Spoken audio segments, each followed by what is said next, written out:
Ele é escritor, publicitário e cineasta. Eu vou conversar, se eu conseguir abotoar o paletó aqui dentro, que é toque, só para depois desabotoar. Pronto. Com o escritor, publicitário, cineasta, Valdi Ercolani. Por favor.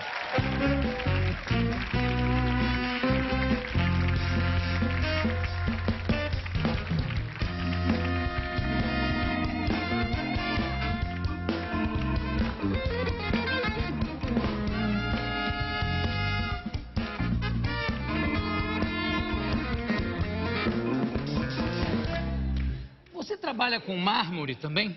Não. Porque você tem um aperto de mão que quase me triturou os ossos. Jô. E o abraço Jô, também. Eu digo, Jô. esse homem é marmorista. Não. É um afeto. Afeto? Não te lembra que há 38 anos atrás, eu e você estávamos num avião da Air France, estacionado no aeroporto do Rio de Janeiro, Santos Dumont, fazendo um comercial para a Air France. Você, garoto propaganda, e eu, o diretor de cena. Olha que memória. 38 anos. Nossa.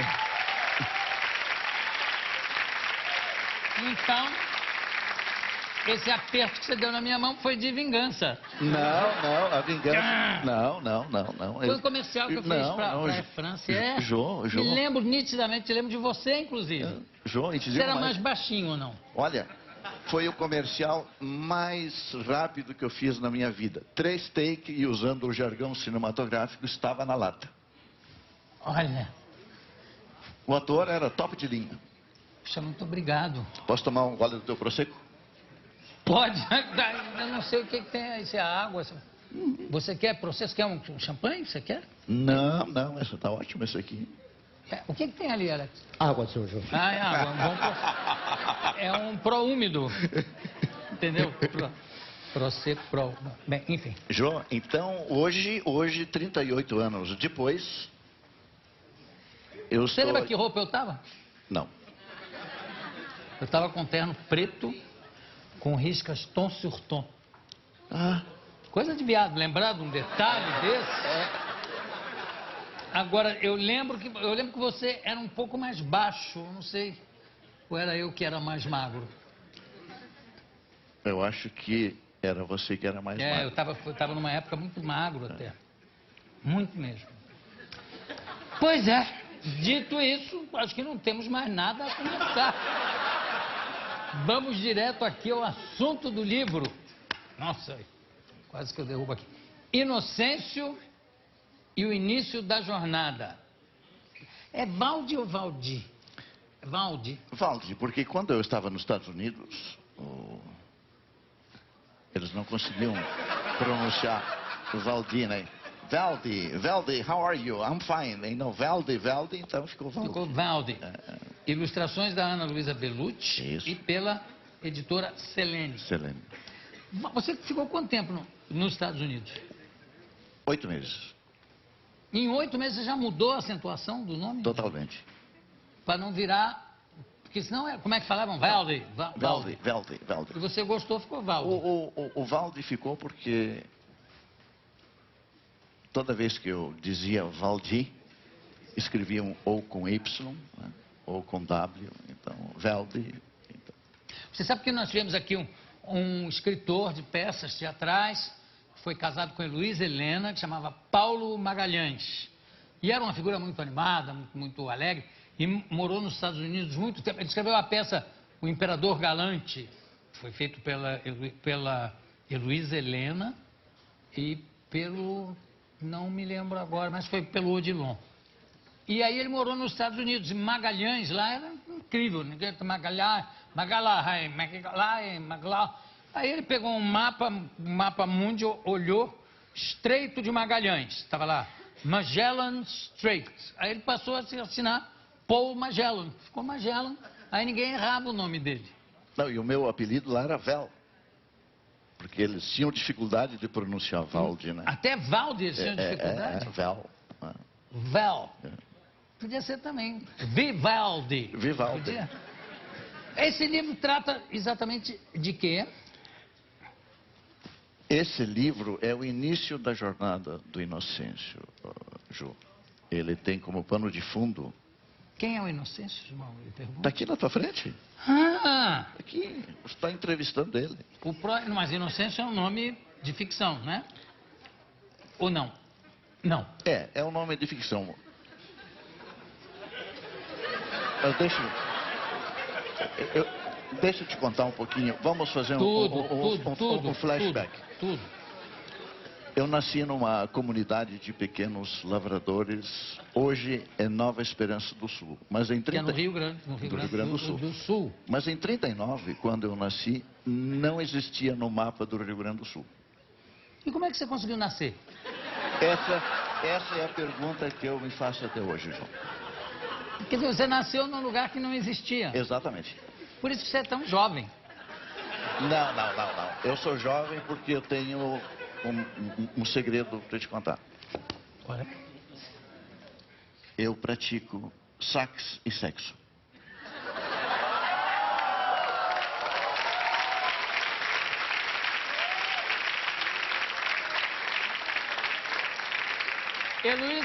Heloísa Perricet, o que é que você tem a dizer para um homem que pratica sax e sexo? Ficou sem palavras.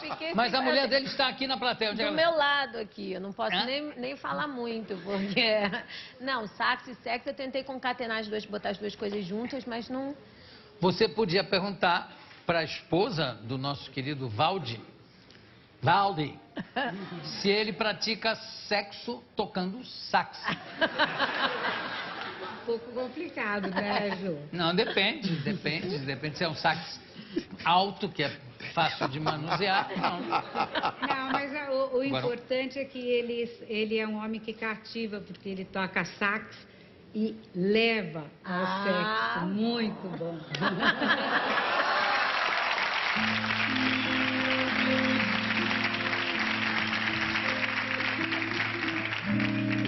Mas, esse nome do Inocêncio, eu preciso te contar essa história do Inocêncio, porque a criança, quando eu vim ao mundo, eu vim como... Criança. A criança e o CD virgem. É um CD virgem. Um HD virgem, Não, até, né? E eu nasci numa comunidade de pequenos lavradores. Agricultor. Isso. Não havia luz elétrica, não havia rádio. Quer dizer, você nasceu mesmo sua mãe dando a luz, você nasceu no escuro. No escuro.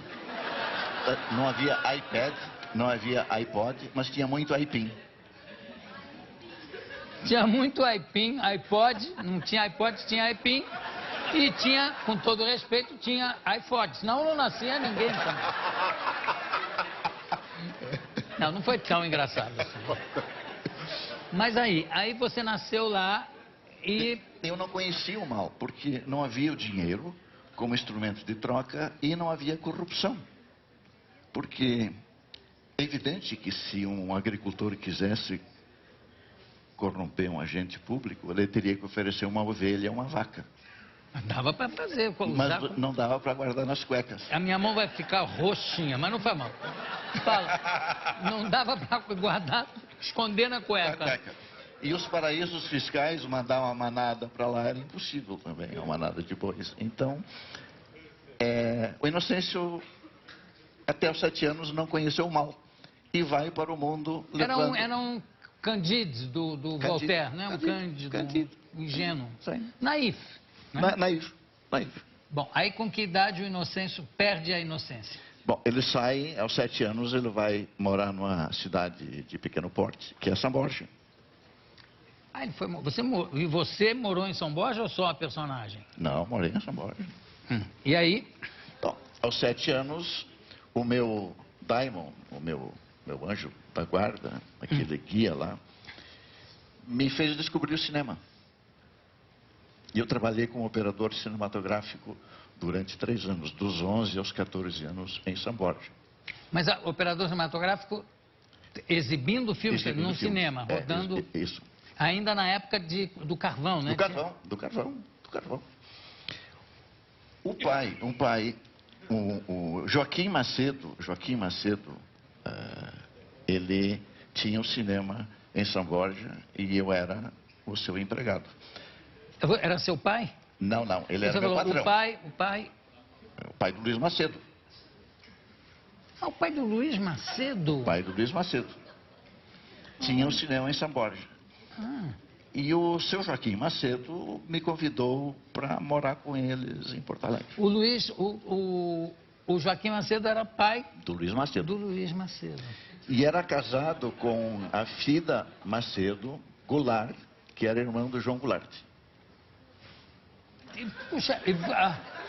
Você chegou a exercer algum cargo político devido a esse parentesco? Não, nenhum. Longínquo? Mas estou só para te situar essa coisa do Inocêncio, porque as coisas que vão acontecer no futuro, tu poderá não acreditar que seja verdade. Não vai acreditar. Acredito. Não vai. Então não vou. Tá. E aí? E eu fui morar em Porto Alegre, na casa da família do Luiz Macedo, dos 14 aos 22 anos. Então, esse livro trata da família do Luiz Macedo como personagens. E com o nome explícito mesmo, Macedo? Não, explícito. A única ficção é o Inocêncio. Esse é o único... E aí ele vai para... Eu sei que ele passa, olha só. Aí é você que foi para Portugal... Espanha. Passou por Portugal, a caminho de Madrid, trabalhou por um ano nos estúdios Moro. Moro, em Madrid, como roteirista. Roteirista de filmes publicitários. Isso.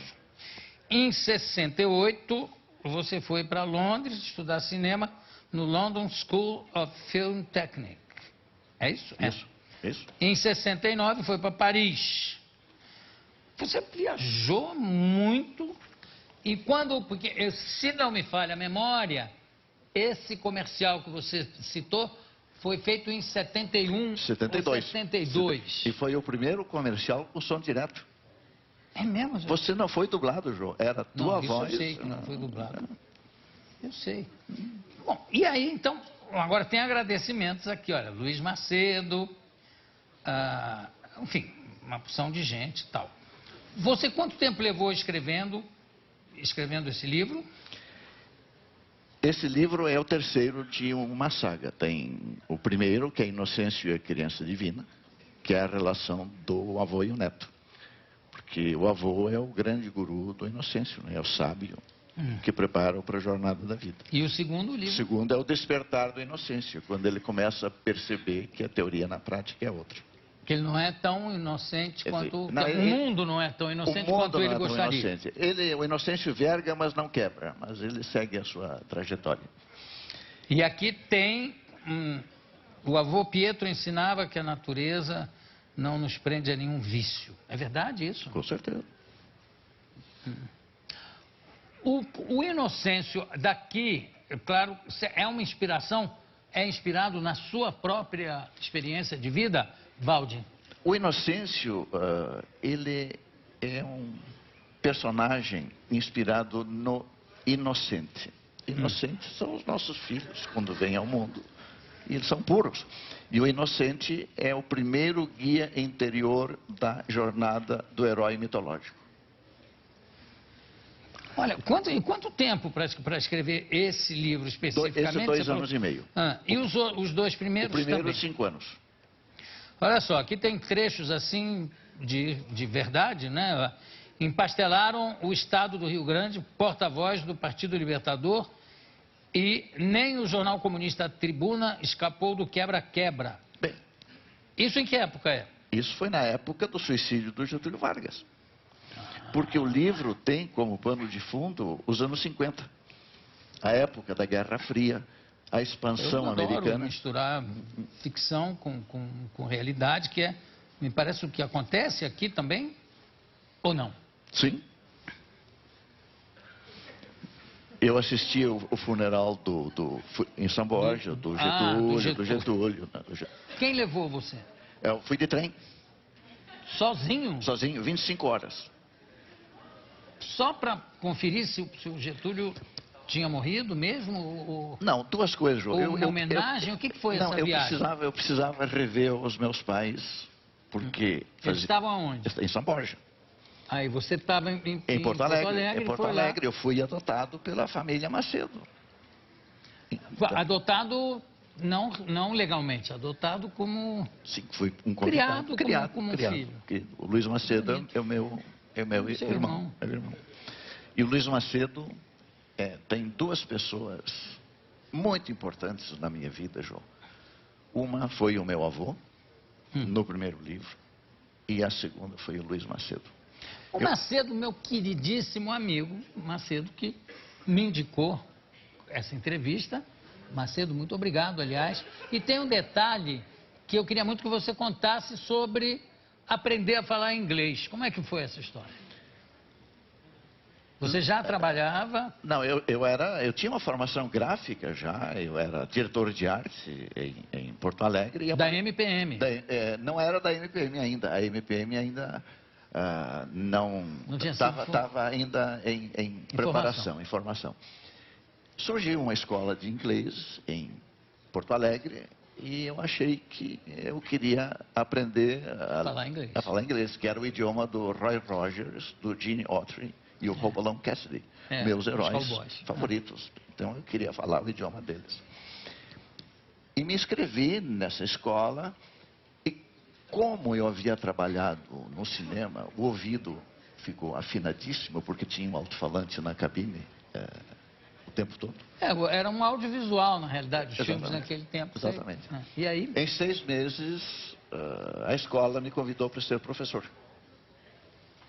E eu lecionei inglês 2 anos. O que o Macedo conta é que, na verdade, eu cheguei... o Luiz me perguntou, como é que vai o teu curso de inglês? E eu disse para ele, Luiz, é que os alunos não estudam. Mas que alunos? Não, meus alunos, é que eu sou professor. Em 6 meses, 6 meses. Já estava ensinando. Exatamente. E me serviu de trampolim para ir para os Estados Unidos, porque quando eu tinha 21, cada 7 anos a minha vida muda, né? Quer dizer, nos primeiros 7 anos eu saí de Nova Esperança, fui para Porto Alegre, para São Borja. Aos 14... Voltou para o enterro do Getúlio. Aos 14 eu fui para Porto Alegre. Aos 21 eu fui para os Estados Unidos. Mas eu queria conhecer o Roy Rogers, o Gene Autry e o Hopalong Cassidy. Aí eu fui no consulado americano. Chama-se Mr. Percy Warner. Eu digo, Mr. Warner, eu preciso ir para os Estados Unidos para conhecer o Roy Rogers, o Gene Autry e o Hopalong Cassidy. E ele diz assim, Valde, você só pode ir aos Estados Unidos se você tiver alguém nos Estados Unidos que te dê uma carta de trabalho. Tudo bem. Na agência tinham as revistas americanas com ofertas de empregos de Los Angeles. Eu escrevia uma cartinhas, não tinha o iPod nem... Não, E vinha uma resposta. Mr. Colani, thank you, obrigado por sua carta, mas o senhor só pode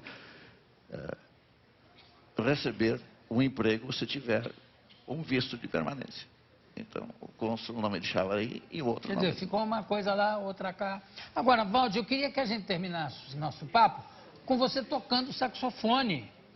Porque ou é sexo ou sax, eu acho que em público é melhor você tocar o sax muito do bem. que, apesar da sua mulher estar aqui na primeira fila. Vamos lá. É um tenor. Vamos lá, vamos ver se sai na primeira. Não, no e você tem cabeleira, já tem cabeleira de maestro.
Acabou.